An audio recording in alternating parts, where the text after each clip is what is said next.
meuman. Meuman.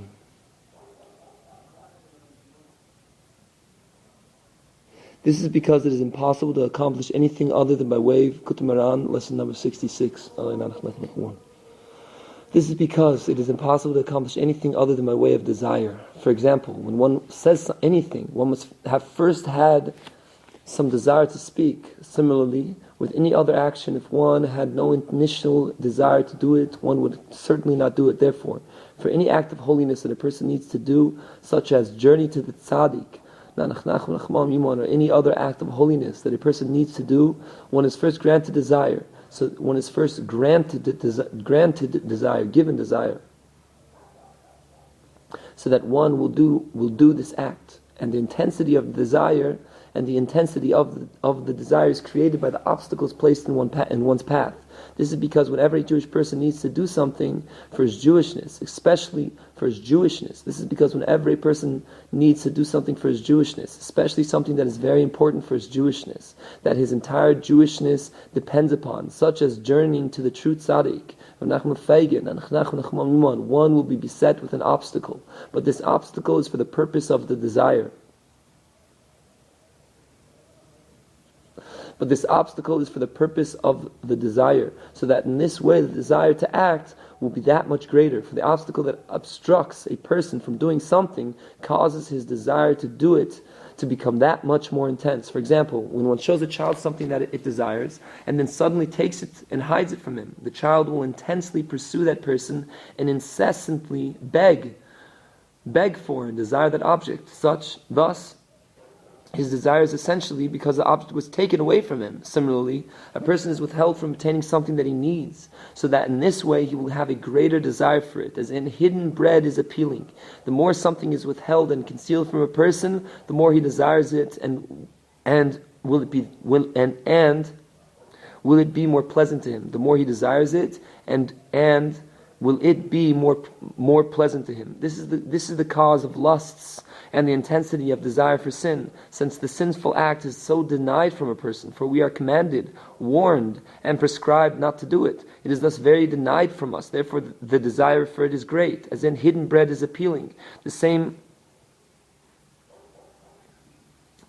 The same applies to acts of holiness, as in hidden bread is appealing. The same applies to acts of holiness. When a person is confronted with obstacles, the desire greatly intensifies. And the greater the desired object, the greater the obstacle. This is because there are desire, the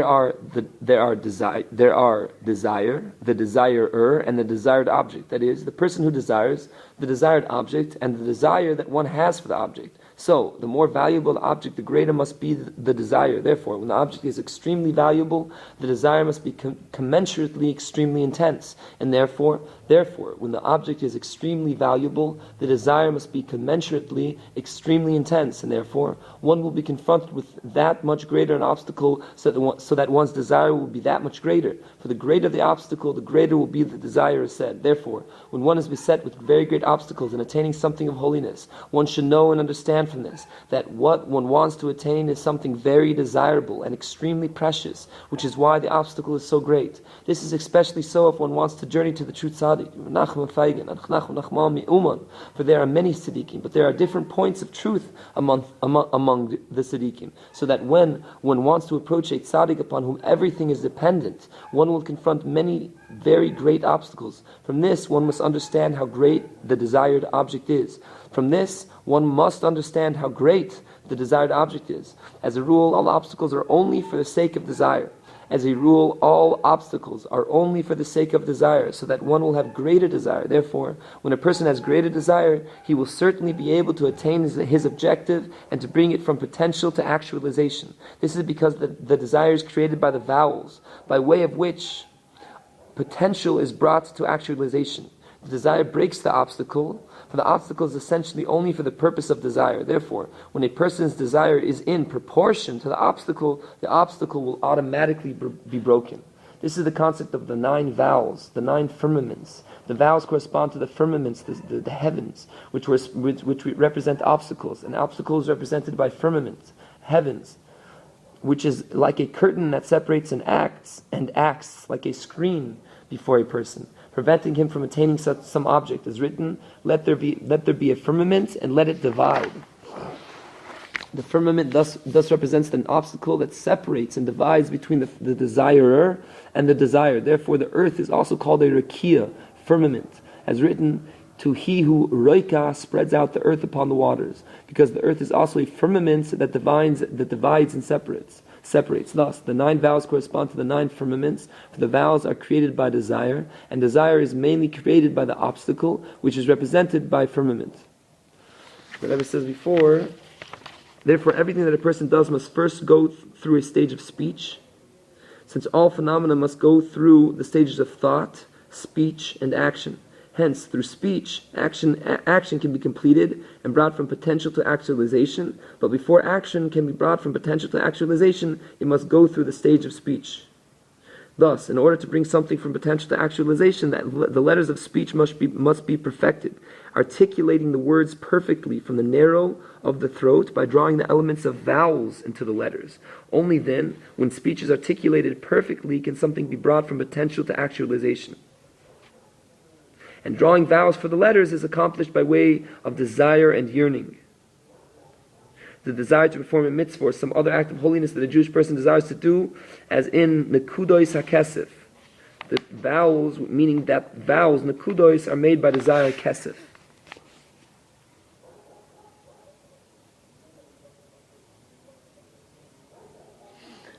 This is the concept back to before.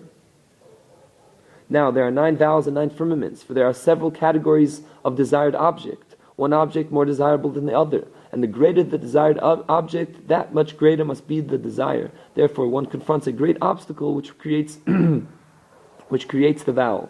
This is the concept of 9 vowels, 9 firmaments, from the kametz to the shurik, from the shurik, which are levels of vowels above levels, firmament above firmament. That is, desire above desire. For the greater and the desired object, the greater must be the desire, which corresponds to the vowel, which corresponds to the firmament,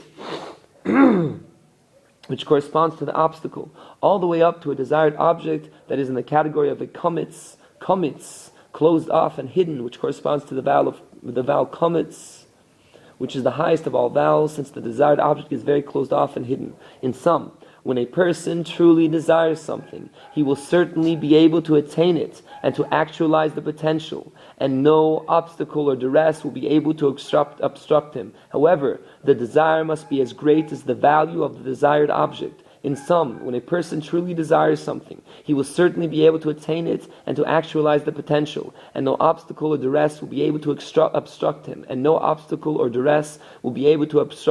However, the desire must be as great as the value of the desired objective. One can understand this from the obstacle itself. When one sees that an obstacle is intensifying, obstructing, and standing in one's way, thereby preventing one from attaining that object, one can know and understand from this how great that desired object is. Therefore, one must intensify one's efforts with an extremely great desire, and as appropriate for that object and for that obstacle, and then one will certainly attain it. A person should not absolve himself or find any excuse on account of the obstacle, saying that one does not want to do something, but saying that one does want to do something, but is prevented from doing it by that obstacle or duress. And that is, a person should not.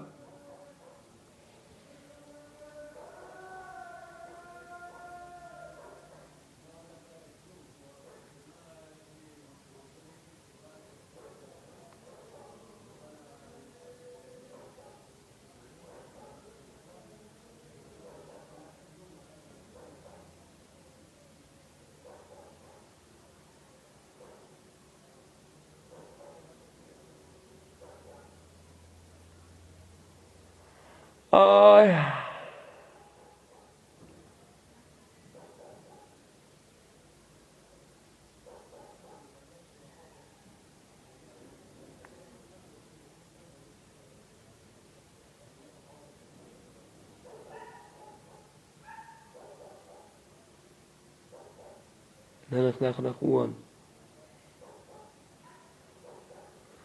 Oh, yeah.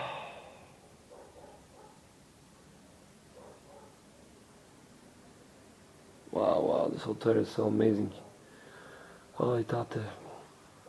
A person should not absolve himself or find any excuse on account of the obstacles, saying that one does want to do something but is prevented from doing it by that obstacle or duress, and that it will therefore be accredited to him as if he had done it. As the sages said, if a person considers performing a mitzvah but was under duress and did not do it, it is as if he did it. For though when a person has a duress, it is considered as if he did it. As the sages said, this applies only to someone who wants to exempt himself from the obligation. He is exempted. For what can he do? He was under duress. But when a person is not looking to be exempted, but wants the mitzvah itself, or some other holy act that one wants to do, one wants the object itself, one wants the object itself, so what benefit does one have by being exempted and considered as if he did it? This does not satisfy him at all. He craves, desires, and yearns. He craves, desires, he craves, desires and yearns greatly to do the mitzvah itself and not be exempted with an as if he had done it. For a Jewish person should indeed bring his desires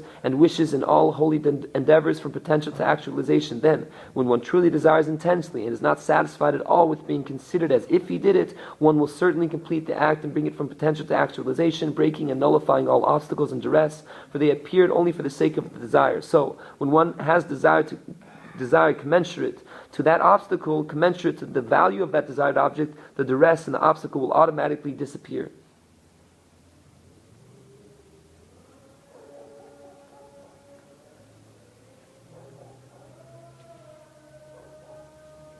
This is alluded to, he descended to Mitzrayim, Egypt, compelled by the word of God. This means that when speech descends into the Meitzer, narrow, of the throat, which represents the exile of Mitzrayim, then one is compelled by the word. That is, one is beset with duress and obstacles because the letters are lacking vowels, and one is unable to articulate them from the narrow of the throat, which gives rise to all obstacles and duress. This is the meaning of compelled by the word. When speech is not perfect, one is compelled under duress.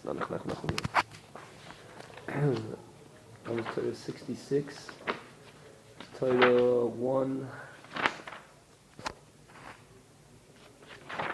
2 Torahs, 150, 158, 185.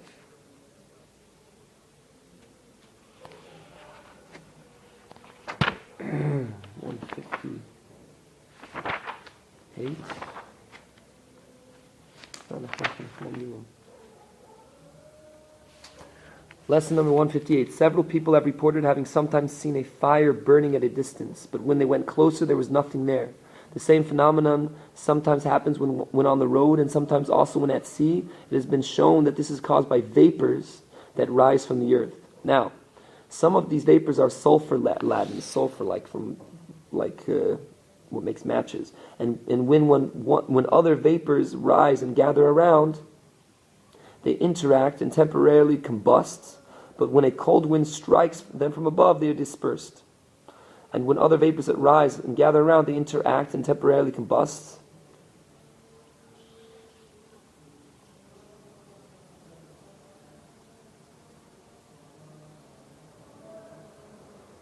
But when a cold wind strikes them from above, they are dispersed. They fall down. They fall down, and they start to burn. They start to burn.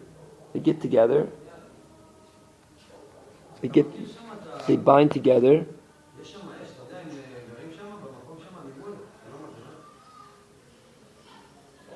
They bind together, and it hits them. A cold wind hits them from above. Which makes them fall down. And they fall down, and they start to burn for a short period of time. This is a metaphor for people whose hearts sometimes burn for God, and they begin to serve Him. Shortly, though, they cease and return to where they were. This may take half a day, several days, or a few weeks, but it does not last forever or for long. This is caused by the wicked, that is, by the wicked being filled with regret. These regrets bond together and reach someone. The number of regrets that reach this person will determine how long his heart will burn for God. It is on account of these regrets that a person's heart is spontaneously enthused. However, not everyone reacts the same. There are people who are not enthused by these not everyone reacts the same. Not everyone, it doesn't come to the same to everybody. From this is not always the reason why this happens. There are people who are not enthused by these regrets, but by other things. The rebbe doesn't explain what those other things are. Lesson 185, when the Jewish people perfect their conduct, the holy name is perfected, so to speak.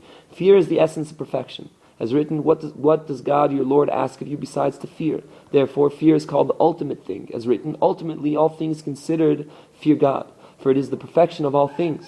And there are two types of fear. One is when one fears God's greatness and exaltedness, since He is great and powerful.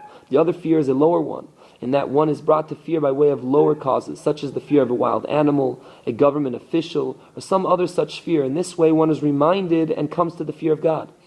The first fear, which is by contemplating God's greatness and exaltedness intellectually, is represented by an aleph. This is because the letter aleph. This is because fear is an aspect of malchus, kingship, as stated. If not for the fear of malchus, the government. Not for the fear of malchus, so fear has to do with malchus. The fear of malchus, of kingship of the government, which corresponds to a dalid, since the letter dalid, since the lace lo megarma klum, the malchus, the kingship, lacks anything of its own. It has nothing from its own bones. It has nothing from its own self. Dalit is like the word delace, that it does not have. It's poor. It doesn't have from its own self anything. Because it is impossible to attain fear other than by way of intellectual contemplation in His greatness. Now, the intellect is called a yud. The letter yud, as Rashi states. Then Moshe Yashir sang.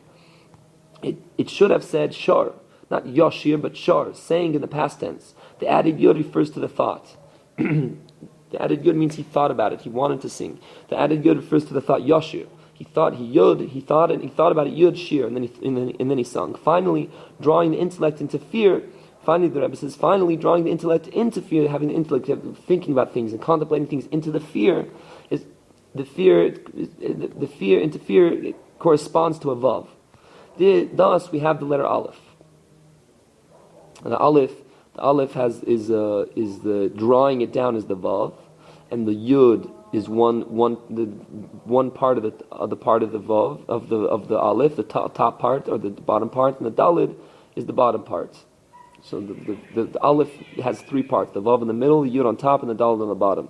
And now, so this is the higher. That's higher fear is considered an aleph. It's higher because it has a yud, a vav, and a dalid. It has nothing. But then you contemplate it, you think about it, and you draw it down into the contemplation. You draw it down into that which has nothing, into that government, and that fear, into the thoughts. You bring the thoughts down into the fear. Thus, you have an aleph. It builds the letter aleph. And now, the second fear that arises from lower causes is represented by aleph dalid. Both letters of the aleph and the dalid. This is because it is in the category of a double dalid, a double dalis, double lack. Dalis, that doesn't have poorness, in that it is not drawn from the intellect, but from lower causes. Furthermore, this fear only draws a mundane influx, and it only brings a mundane. It only brings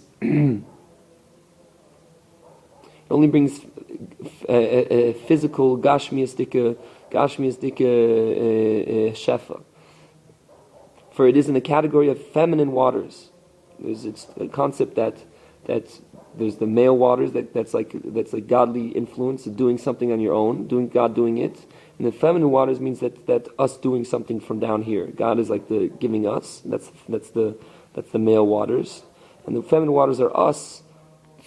We're receiving, but that we are the receivers. But if we do something, so it's considered, even though if we're doing something from down here, it's considered feminine waters. The lower, like the lower is aroused on its own. This can be compared to someone who needs something from another person and requests it of him. He achieves his goal by way of his request, since by humbling himself before the other and expressing his words and request, those words become an aspect of raising the feminine waters, so that is a request of the other and influences the other to give him what he needs. In the same way, when one elevates fear from lower causes, because he feared all types of lower things, government officials, or from wild animals, or anything else of this world, and he says, "Oh wow, I fear these things. I should really fear God." So what he does, he takes him from the lower, he raises it up. This creates the dynamic of elevating the feminine waters, and influx to the world is drawn down. It brings down shefa, gashmiastika shefa. This is alluded to in Aid. A mist rose from the earth. A mist rose from the earth. Aid. A mist rose from the earth. By virtue of the lower fear, which corresponds to aleph dalid, aid. Aid spells, mist spells aid. Mist is the word aid, aleph dalid. It watered the entire surface of the earth. That's a continuation of the pasuk. For that is how influx is drawn down. And when influx, shefa, is drawn down, one must have a vessel to receive the influx so that the forces of evil do not nourish from it. This vessel corresponds to the closed mem. There's the end of mem, there's a beginning mem, there's the end of mem, closed mem. Thus we have the letters aleph, daled, mem. Thus, by virtue of yearning and desire to journey to the tzaddik, an impression is made on the vessel. This is like an artisan, someone who makes things, a person who makes things, who wants to make a vessel, must first draw and etch an impression and picture of the vessel, only then make it. In the same way, the desire to journey to the tzaddik, nach, nachman, nachman, meuman, makes the picture and impression of the vessel, and when one arrives, the vessel itself is made. This is alluded to in Odom, a man, aleph daled mem.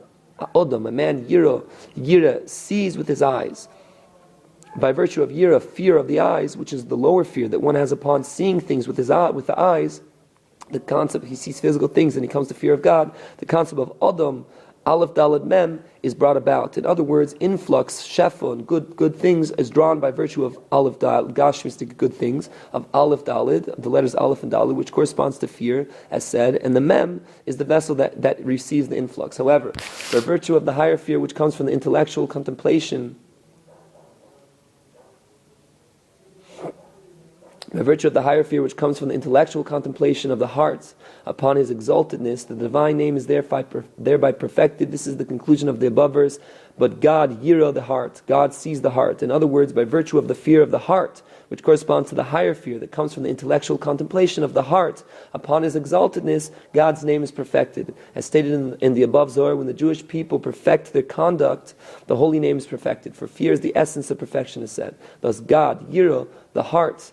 For by virtue of the above higher fear that corresponds to the fear of the heart, God's name is perfected. God, yira the heart. When you have yira of the heart, the higher fear, God yira.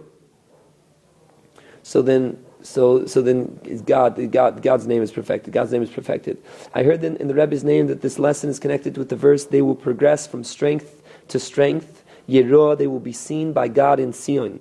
And Tzion is the Tzion of the Zion of Tzion of heart Tzion, but also the Tzion of the rebbe of nachman, nachman. Though I am not sure how, but it seems that there, you don't understand how, it means it's in this verse, but it seems, Rebbe Nassim writes, but it seems that there is a connection to the end of the verse with this lesson, where it is stated at the end that yearning to journey to the tzaddik, nach, nachman, nachman, creates a picture, an impression of the vessel. This corresponds to, they will be seen by God in Zion. Zion denotes a Tzion, marking, and impression of the vessel that is created by way of the yearning, by way of which one then merits to come close to God, as in, they will be seen by God in Sion. That is, by way of the Sion and impression of the vessel that is created by the initial great yearning. The rebbe also said, nach, nachman, meuman also said that whoever has more toil and effort at the beginning of his coming close to God, that is, who has many great obstacles, such as from his father, wife, father-in-law, or other people who prevent and obstruct him greatly, or financial obstacles or other obstacles, obstructions and confusions that befall the person and greatly obstruct him, causing him to toil and struggle very greatly to overcome them. All these toils and efforts that one endures at the beginning of coming close are very beneficial to that person. The Rebbe also said that whoever has more toil and effort at the beginning of his coming close to God, that is, who has many great obstacles, such as from his father, wife, father-in-law, or other people who prevent and obstruct him greatly, or financial obstacles or other obstacles, obstructions and confusions that befall the person and greatly obstruct him, causing him to toil and struggle very greatly to overcome them. All these toils and efforts that one endures at the beginning of coming close are very beneficial to the person. This is because one thereby attains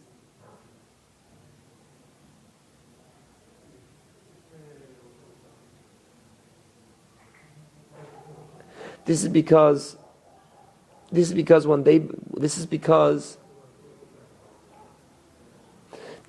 one thereby attains great holiness and purity. For by way of the initial toils one creates a vessel. This is because one thereby attains great holiness and purity. For by way of the initial toils one creates a vessel, and the more toils and efforts, etc., the greater one's vessel in which to receive an influx of holiness and purity to come close to God. This is, they will see God in Sion. bezH.